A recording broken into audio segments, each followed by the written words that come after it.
Hello Cosmonaut, today we're going to be exploring what Reddit asks. What's a scary thing that happened to you? Let's discover it. Answer 1. One Saturday, when I was 6, my mom won tickets to a concert on the radio for that night.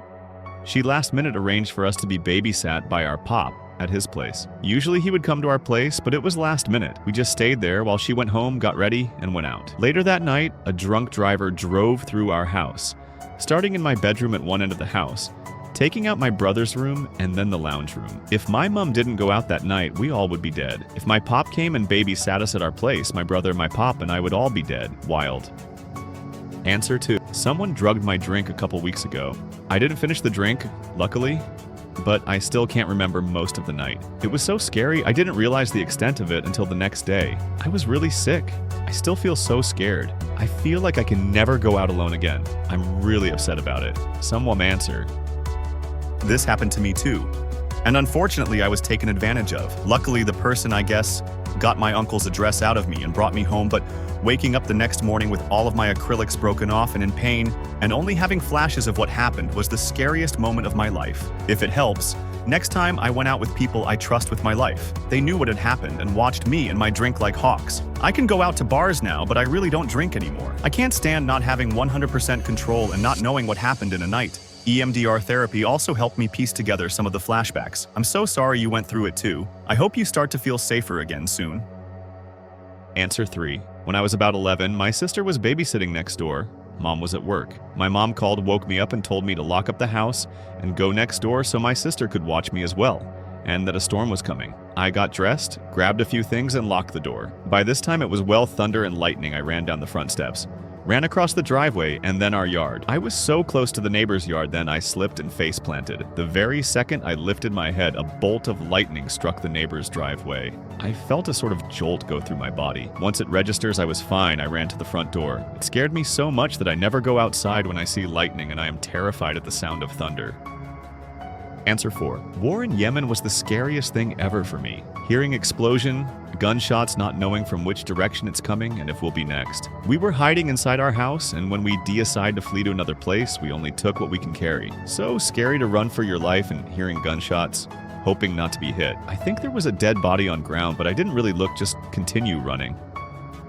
Answer 5. I've lived through multiple major earthquakes and fires. Northern California FDW. One was the 1989 Loma Prieta quake, which hit just a few days before my 13th birthday. Seemed to last forever, even though it was only like 25 seconds of actual shaking. Then I was in Las Vegas near the top of the MGM Grand when a 7.1 quake hit in 29 Palms. Since those tall buildings are retrofit, they sway in a quake, so when you're at the top, it's like being violently flung back and forth. Incredibly scary. Went down to the casino floor once it all stopped, and people were just gambling away like nothing happened. Answer 6. I was living in a small rental house 10 years ago. It had one bedroom, one living room, one bathroom, a small kitchen, and the back door was leading to a narrow enclosure, adjacent to which was the neighbor's house. Their bedroom was right next to it. There was a light bulb socket in that small backyard, but I never used that place for anything, so I never put a bulb there. At night, that place always remained very dark. One day, my neighbor told me they could hear movements in my backyard, like someone jumping down from wall onto the concrete ground. They said it happened on multiple occasions, and they think it was probably a thief. So I bought a CFL bulb and went to put it there. The socket was very high, and I had to stand on a tall wooden stool to reach there. That night before I went to bed, I switched it on. The switch to the bulb was inside my house, and checked the backyard, which was now fully illuminated. The next morning, I didn't go to the backyard and just switched off the light before going to work. On the second night, when I switched it on again before going to bed, there was no light. It remained dark. I thought the bulb was defective but was scared of the dark, so I didn't go to check that night and decided to check it in the morning. When I went there in the morning, the bulb was not in the socket. First, I thought the thief stole it, but then I saw the bulb was on the ground completely undamaged. There was no way it could have survived a fall from that height. I took the bulb inside and checked. The bulb was working fine. I put the bulb back in the socket and went to work.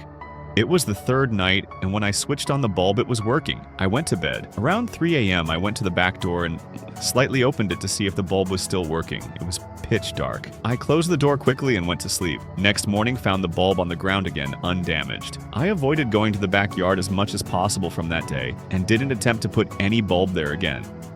Hey you, if you enjoying the video, subscribe for more histories. Answer 7. When I was 5-year-old, I had a neighbor who was 6 and we were friends. I also had 2 pet guinea pigs who disappeared one night. Whilst my family was searching to find the guinea pigs, my neighbor friend suggested we look underneath a specific tree. Everyone ignored him and continued searching with no success. The next day, my father was walking around the garden. Noticed the tree had some dirt that was weirdly dislodged. He dug a little and then came across our 2 dead guinea pigs. Answer 8. My dad and I were on a pedal boat at one of the beaches in Florida when we see a fin approaching us in the water. Then we hear people on the shore screaming and pointing toward us, and then 2 more fins are popping out of the water. I still remember my 12-year-old self thinking, oh shit, they are coming to circle our boat and I'm going to die from a shark attack. The crowd watching us went from horror shouting to cheering, and that's when we realized they were dolphins. Answer 9. Me and my wife were in Germany on a vacation and decided to stay in a resort which was slightly off-road, nothing crazy, just 10 to 15 minutes drive on a gravel road by the river leading to this beautiful resort. One night, coming back to our resort, maps showed another option to go to the resort which I was curious about from day prior. So took that road, and as we leave the freeway and took that road in forests, it kept getting narrower and steep. In 10 minutes, we are on this mountain on a dirt road with nothing in sight. A few minutes later, there is a tree that is right in the middle of the road. Now, some backstory, last night I had a dream that we are both driving on an off-road with tree in middle, and our car flipped to the side and we both died. Seeing this tree scared the shit out of me. Without telling me wife about the dream, I asked her to get out of the car and help me take a U-turn. It was the hardest U-turn off my life and took over 10 minutes. We'll never forget that experience. Answer 10. Opened my apartment door to a very upset meth dealer pointing a gun in my face. His girlfriend, friend of my roommate, had stolen his stash and run off with some guy. He was livid. For several hours, he searched the apartment in between threatening me. I did everything he asked and answered every question honestly. He finally realized I didn't know where his ex was hiding. Eventually, he left. When he died in jail 6 months later, I could finally breathe again. That was enough for today, Cosmonaut. I'll wait for you in the next travel.